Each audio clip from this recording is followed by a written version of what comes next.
Nous devons ensemble avoir conscience que nul autre que nous-mêmes ne viendra sauver notre nation et que cela exige de chacun de nous une mobilisation tous azimuts. Peuple congolais, il est temps de nous lever, de nous serrer les coudes et d'agir pour défendre notre patrie, notre intégrité territoriale et l'intangibilité de nos frontières. La République démocratique du Congo est victime d'une nouvelle agression rwandaise et des actes criminels et terroristes du M23.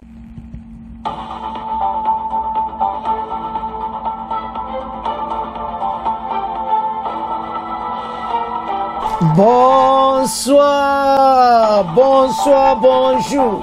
C'est Congo News 24. Bande Konanga, comme toujours avant de commencer notre émission, nous disons merci à Dieu.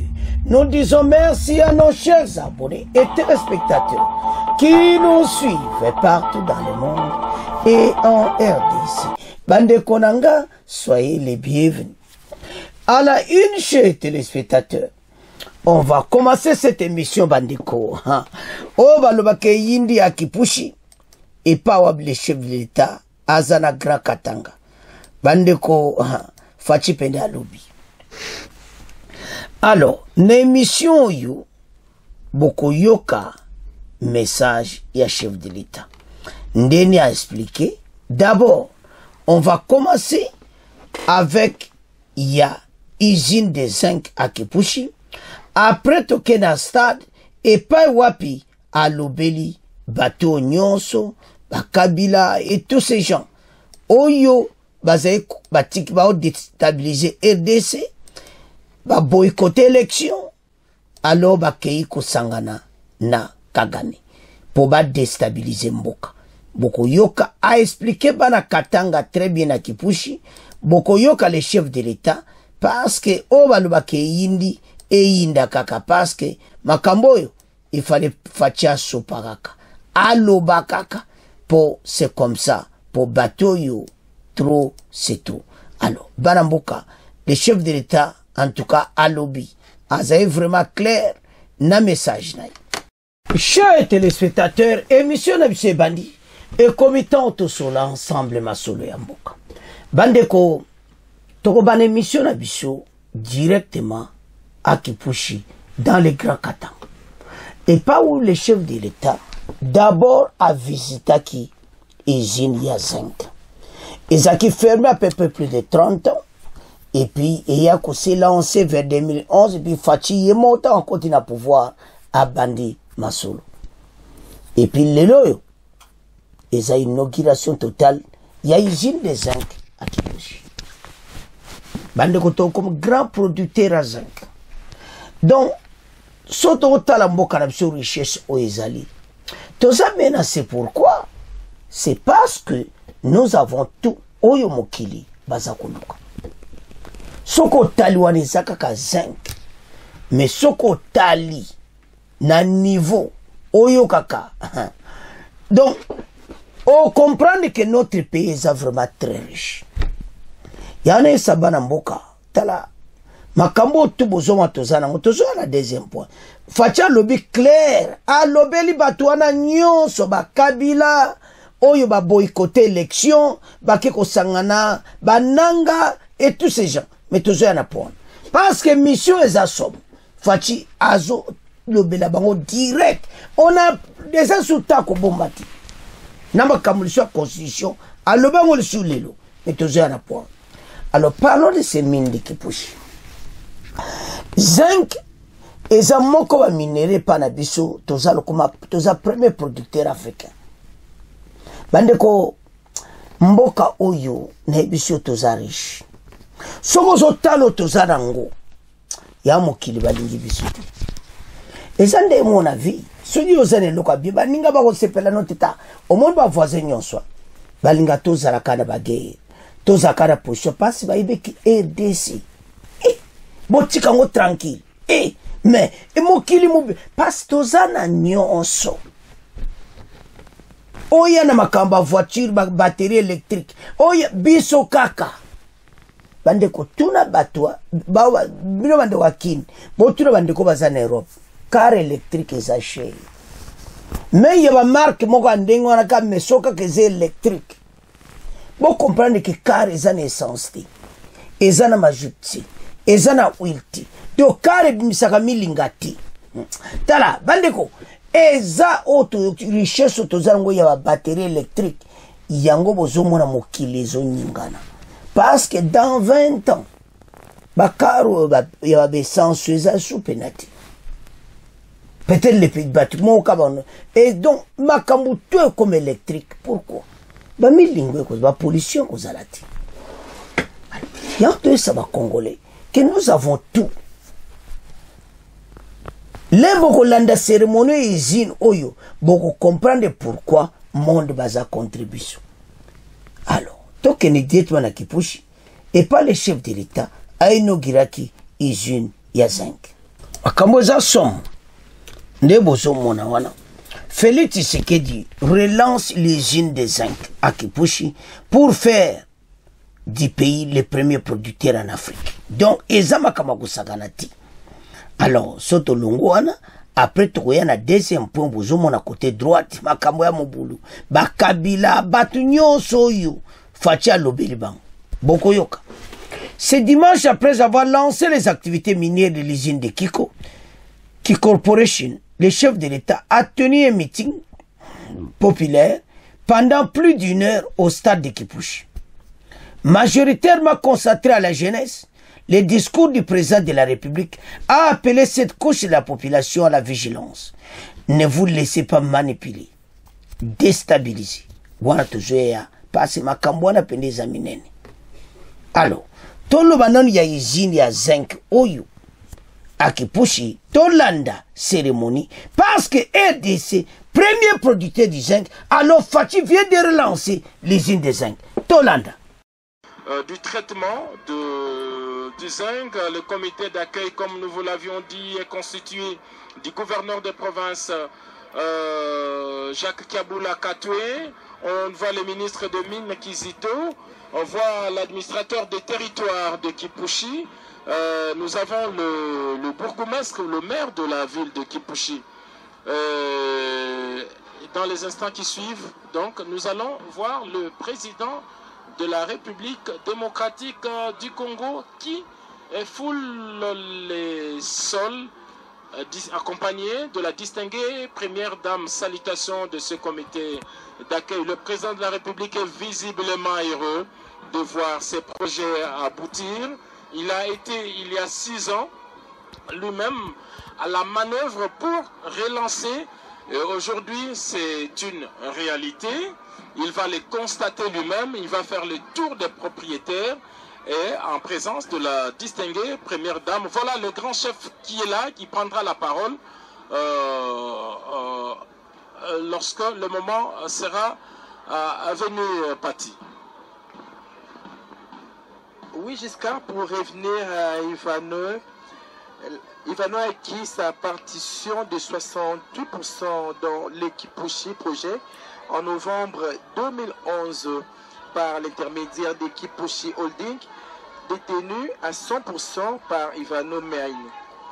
La part restante de 32% dans le projet Kipushi est détenue par la société minière publique de la République démocratique du Congo, GECAMIN, qui détiendra une part plus importante de 38% lors de la réalisation des conditions suspensives au contrat des co-entreprises mises à jour signées. Qui sera matérialisée par la coupure du ruban symbolique par vous, Excellence, Monsieur le Président de la République, chef de l'État.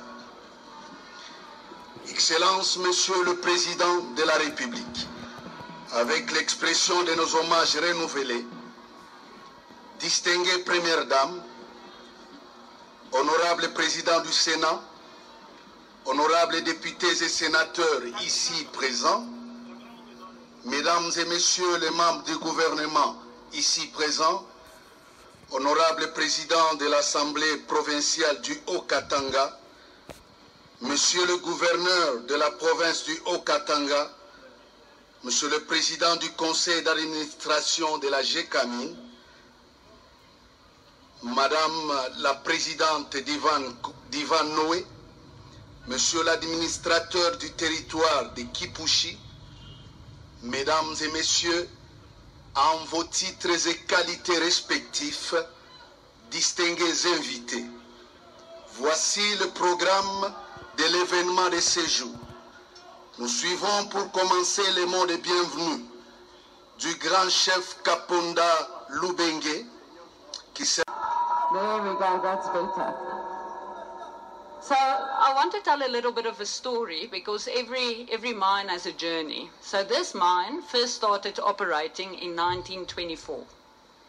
J'aimerais raconter une petite histoire parce que cette mine, toute mine a son histoire et cette mine en particulier a commencé ses opérations en 1924.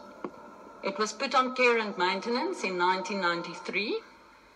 Les opérations ont été arrêtées en 1993. And Ivanhoe Mines bought ownership into this mine in 2011. Et Ivanhoe Mines a acquis une participation dans cette mine en 2011.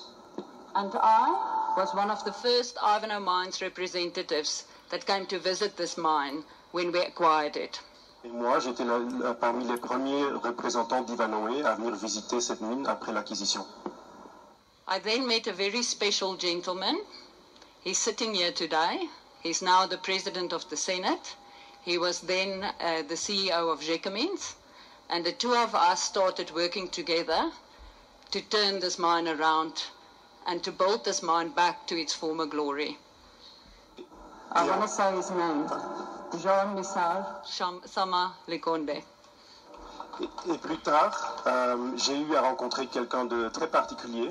Il est parmi nous aujourd'hui. À l'époque, il était directeur général de la Gécamine et aujourd'hui, il est président du Sénat. Et ensemble, nous avons travaillé pour engendrer une nouvelle dynamique pour cette mine de Kiko. Et je souhaite spécifiquement à dire son nom, Monsieur l'honorable Jean-Michel Sama Lekonde. But the president had bigger ideas for him. Mais le président avait d'autres idées pour lui. He wanted to make him prime minister. Il voulait faire de lui le premier ministre. And then he handed us over to Guy Robert Lukama. Et donc ensuite, il a passé le bâton à Monsieur Guy Robert Lukama. And if it wasn't for the partnership between ourselves, Guy Robert, the people that works for him, Olivier next to me, I know it's awkward to thank yourself in translation, and Mark Farron, this dream wouldn't have been a reality. Et n'eût été ce partenariat fort avec les équipes de Gécamine, les équipes de Guy Robert et d'autres personnes en particulier. Elle a mentionné Monsieur Mark Farron qui est parmi nous aujourd'hui réunis pour célébrer l'inauguration de la mine. We look forward to building many more successful projects here in the DRC and to partnering with you, Excellency, in executing what we do. Our tagline is mining with a greater purpose, and that is what we do everywhere we operate. I thank you. Nous envisageons faire encore beaucoup de grands projets avec vous, Excellence, Monsieur le Président, et de construire le futur de la RDC. Notre slogan, c'est faire la mine par vocation, et c'est ce que nous comptons faire. Merci. Thank you. Merci.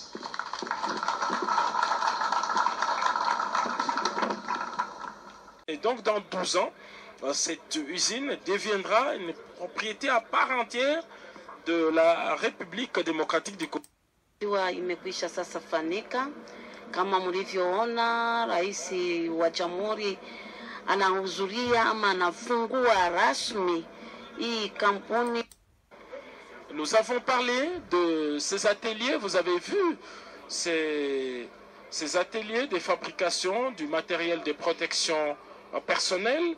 Le président de la République fait donc le tour de propriétaires parce que, et tous les intervenants qui ont pris la parole l'ont si bien dit, la République démocratique du Congo est aujourd'hui actionnaire avec 32%, mais dans 12 ans, il en sera carrément l'actionnaire majoritaire et principal avec 80% de parts. 12 ans, c'est pas beaucoup par rapport à 33 ans d'arrêt complet. Et donc, dans 12 ans, cette usine deviendra une propriété à part entière de la République démocratique du Congo. Mais entre-temps, les intérêts du pays sont bien représentés. Kumitatu na tatu. Na sasa hivi viongozi wale wageni walikuwa wakitumikisha hiyo kampuni wanapewa tu miaka 12 kwa kuweza kutumikisha kampuni hiyo, kwa sababu wakati huu wakitumika kwenye kampuni hiyo wakongomani wanakuwa ngapi na wazungu wanakuwa wangapi. Hii yote hii inakuwa ni mafasilio kabisa. Wakongomani watapata kazi bila tatizo lolote, kwa sababu kiko inakuwa pia katika matendo mengi ya ujamii. Wanakuwa na bishiba ya samaki ili wakaaji wa Kipushi wakashangaike kabisa kwa kuweza kupata mboka. Wanakuwa katika kazi ya kilimo, na kama mnavyofahamu Kipushi inakuwa kwenye mpaka na Zambi, na wakaaji wa Kipushi car toi quoi jipe bato sedlani mama Irene toi sanjira bana betu bonso bajuba tulonda mumakulu wetu achiluba nyamba yonso nyibasa na jibwa to tumela bande ko to landi biso nyonso. Donc soki tozotala makambo eza minene. Donc Akipushi ndenga na moni kaka no. Bande ko la fierté ya kozala Congolais, la fierté ya kozala pays eza na richesse, la fierté yango wana lena otala ba usine wana Fachi vient de lancer l'usine de zinc mokili Monsieur Rouge ba minere wana kaka moko. So ba keno na oya ba cobalt na kolwezi boko bela liboma boko piquer ba crise bana mboka EDC masolo kitoko. Alors siko pays eza na ba richesse aboyi mais makambo za minene te siko baye bisa okay yo ozane loko aboyi bania musu bakosepela te. Monde misu na bango nyonso eza na RDC, pays oyo esimbi mokili, mais pays pauvre. Fatia ye komona ke non yane so ba jeune congolais boza na kino bolanda émission parce que beaucoup molanda vraiment Congo News 24 et là no conseiller bino ezaka moko bino boko sepela ba vieux nyonso moyen sur exact mais bino soko za 15 ans donc dans 10 ans dans 15 ans 20 ans mboka na biso kozala somo tala nazo ibzayo Fachi bazo changer mboka oyo botika kolanda oyo batu musu bazo loba boko yoka mukonza mboka ndireka ndenga lobeli bango. Surtout tala ba zinc to premier producteur nango banamboka mais toza likolo na nyonso ya mokili bazo yina biso balingi biso te parce toza na nyonso mais basuki. Alors en voyant tout cela bozo mona teke bate belé basa ko sepela na biso te. Alors tout kende sikoyo na deuxième point alobeli bana Kipushi boyi pour la constitution ayebisi bango ete kolanda batoti constitution na biso eza na article 217 Fachi mutazolo adokotiena une partie wana que donner souveraineté à partir na ba pays africain donc on est ba Rwanda ba pays wana tout to pesa yango Fachi ebisi bango nanango alobi na bi apekisa les garants de la nation ko changer constitution makamalo wana kisangani a changer te o alobi na Lubumbashi a changer te aena Kipushi pa a changer te yango wana opposition oyo bazanga na bango projet batika makelele. D'abord oya koya sala ba faux propagande ya constitution ozare bakangi bata katu musu na Goma bogoyoka bakelele ko banda kalati mais on a alobi ko sala bamuta opeksa Fachi azati. Alors le Kolaza parce que c'est lui le garant de la nation muta ngaba changer makambo ezande ye mbaloyo bakoyoka yango baso pe ba chez constitution makamuso eza na kati na makama justice na makama ebele batami de constitution na biso eza lokola un arbre qui couvre la forêt. Alors voilà la situation. Tolanda le présent Fachi bon auto avance. Félix Tshisekedi a indiqué que le pays est en danger et les jeunes sont la cible des ennemis qui veulent les manipuler. Et l'une des provinces visées par ceux qui veulent déstabiliser les pays est sans nul doute le Haut-Katanga. C'est d'un ton ferme qu'il est revenu sur les changements ou la révision de la Constitution. Pour lui, l'actuelle loi fondamentale contient certaines dispositions qui mettent en mal la souveraineté du pays. Il y a un fameux article, le 217, qui consacre carrément la vente de notre souveraineté à des États africains.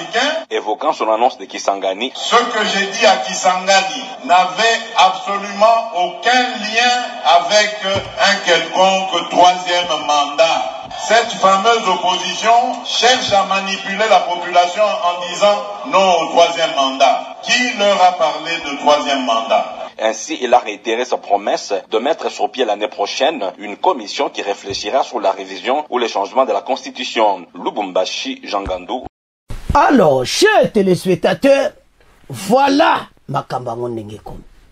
Tolandi Fachi Aza clair sur la Constitution. Moutako Peksaya Zati. Ba opposition oyo bazanga ba projet. Nanangwa yepsibino kengana lobaki troisième mandat. Botala makam. Fachi ate oloba yangoti. Bazako crier, bazoya ko manipuler peuple. Alobi na ba jeune bozala vigilant. Pays oyo mutako ya kokosa biso azati. Bandeko constitution mobimba ezopesa autorisation ya article 217. Tant au bakon de moi le papa tang yango anane Fachi alobi. Une partie à pays na biso to pesa ngo na ba pays africain. Oh. Donc to pesa ngo Rwanda. Donc constitution se permettre Kagame aya kovanda na kati ya aide. Donc abotola une partie ya pays. Yango makambo eza na est. Banan basala yango bakabila bato wana nyonso. Donc ndenge bazana ba yebi na bango ete constitution il faut ba changer yango. Totambo na constitution moko eza na ba tache rouge. O eza na ba point moko difficile ezobebisa mitema bato.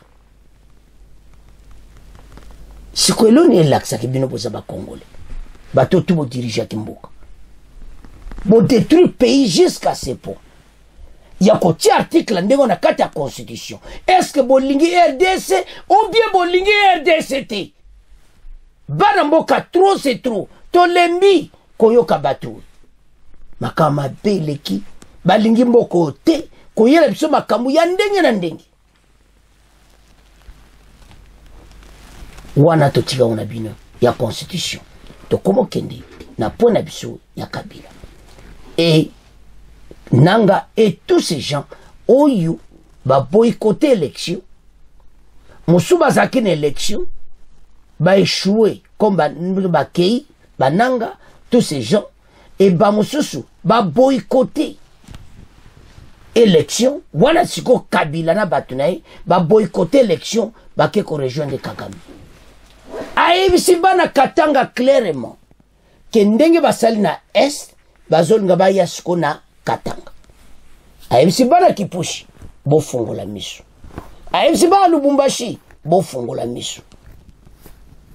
Bato yo baza ko déstabiliser mboka na biso, le pays est menacé.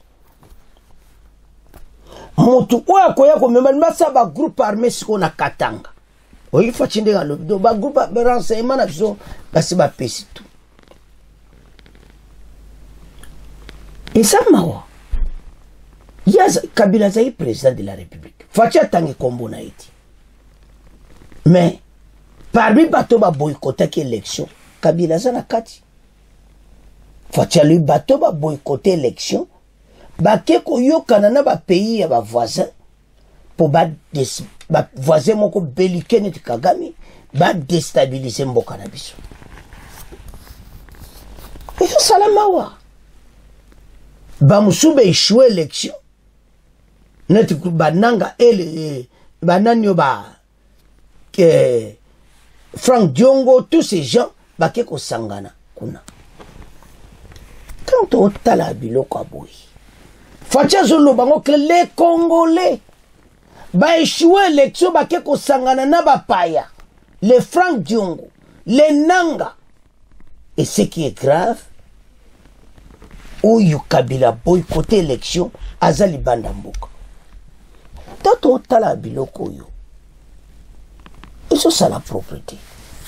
Ba Congolais faut baza bomoko. Soko batwala nyonso ba quitter RDC. Na bula mwezani ba kereka o déstabiliser soko mboka balinkaka payer kota désordre. Mais ba yebete bazo tournoro. Facha tele makanga na position wana. Bato tout ba boycotter élection. Ba kepa Kagame ba ko échouer.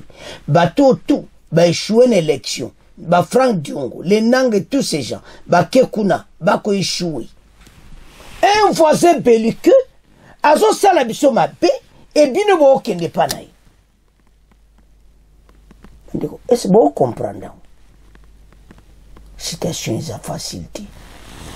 Et bah, quand il va si bayo qui sont, bah, PC flash, et pas bah, gêne à qui bouge. Tout le message à Fati, bon, auto avance. Ce dimanche, après avoir lancé les activités de l'usine de Kiko, le chef de l'État a tenu un meeting populaire pendant plus d'une demi-heure au stade de Kipushi. Majoritairement consacré à la jeunesse, le discours du président de la appelé à cette couche de la population à la vigilance. Ne vous laissez pas manipuler par ceux qui viennent déstabiliser notre pays. A lancé le président Tshisekedi. Comme à Lubumbashi, le chef de l'État a été plusieurs fois interrompu par la foule réclamant la révision de la Constitution. Maintenant, sa position à ce sujet, le président Tshisekedi a répondu: je considère cette injure à l'endroit de l'élite congolaise de nous interdire de réfléchir sur notre Constitution. En tant que garant de la nation, je vais instituer une commission pour réfléchir sur la révision ou le changement de la Constitution du pays. Voilà tout le bâti déjà. Alors, Tshisekedi accuse les pays voisins, comme Kagame, le Rwanda, de déstabiliser notre pays. Parce que, si on a la bataille, l'air moko, ah, Nzambe. Mais, est-ce que tu os comprendre Makambouy? Ces gens, balingi bisoti. Mais tout ça la mayele. Ces gens va déstabiliser Mboka na biso comme Kagame. Alors, le président d'ici a accusé ses pays voisins belliqueux de voir déstabiliser le pays. Il a affirmé que la RDC, enviée par certains voisins belliqueux, qui mettent à tout en œuvre pour déstabiliser la République démocratique du Congo. Tshisekedi a également accusé certains Congolais de collaborer avec ces pays, boycotter les élections et déstabiliser les pays. Donc, ce qui est en train de boycotter les élections zanini, PPRD et FCC. Batu ba choix une élection nini. Et c'est le cas battu le cas Frank Diongo.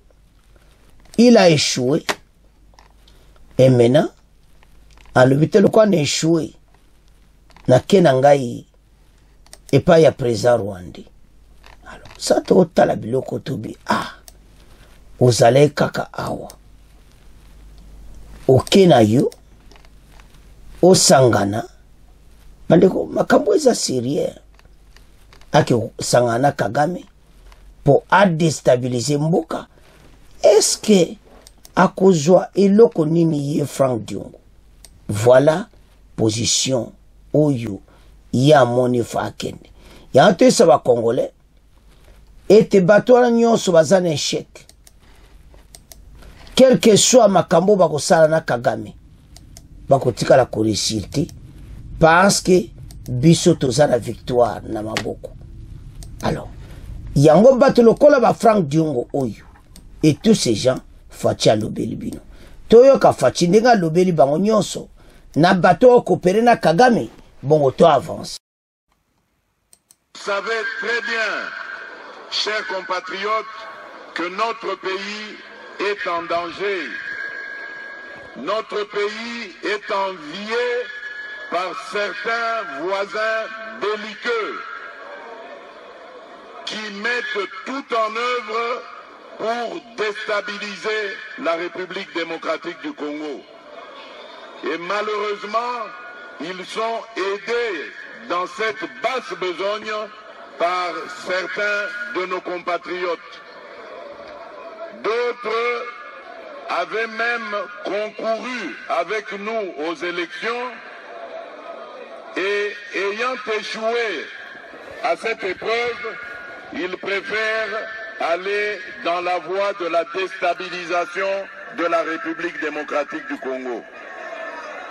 D'autres avaient choisi carrément le boycott des élections parce qu'ils préparaient dans leur esprit la déstabilisation de la République démocratique du Congo. Et parmi les zones visées dans notre pays, il y a le Haut-Katanga.